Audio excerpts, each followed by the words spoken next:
So does an enlarged pupil mean anything to you? You go and you see a fighter who got knocked out and the pupils are enlarged. They'll normally be enlarged if they got knocked out or no? often they are a little bit bigger transiently right after they're knocked out.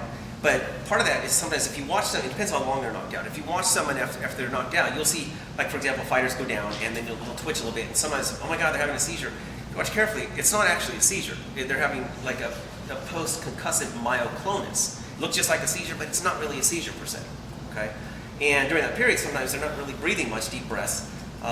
They're not hypoxic per se, but at the same time, just very briefly, right after we jump in the ring and we'll take a look at them, and their pupils are symmetrically, though, typically a little bit larger. And as they come to, their pupils will get a little bit smaller back to baseline. Now, obviously we would worry if there was asymmetric pupils and they're unresponsive still, right? And that's a situation where, okay, is this a brain bleed or do they have traumatic mydriasis and they're still post-concussive? I've actually had that exact same scenario where you hop in and someone is still unresponsive and it's not 5 or 10 seconds. We've all seen fighters out for much longer, 30, 40 seconds, etc. And you look at them and there's an asymmetric pupil. And what's going through your mind at that point is, okay, is this an asymmetric pupil due to the brain bleed I was just talking about, right? The epidurals and subdurals. Or is this a fighter who was just hit in the eye, for example, and maybe in the jaw they get knocked out, and they have a traumatic mydriasis.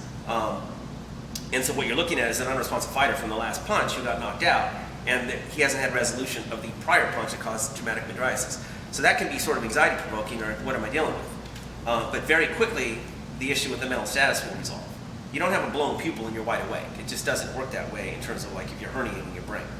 And so it's interesting. So we do use, obviously, our light sometimes to decide whether there's normal pupillary activity. Shine a light in the eyes, just like if you and I look directly into a camera or a light, and what happens, our pupils obviously get a little smaller. We go into the dark, they get bigger. It's along the same lines. So what's the range when the fighter, when you get to the fighter and maybe it was a brief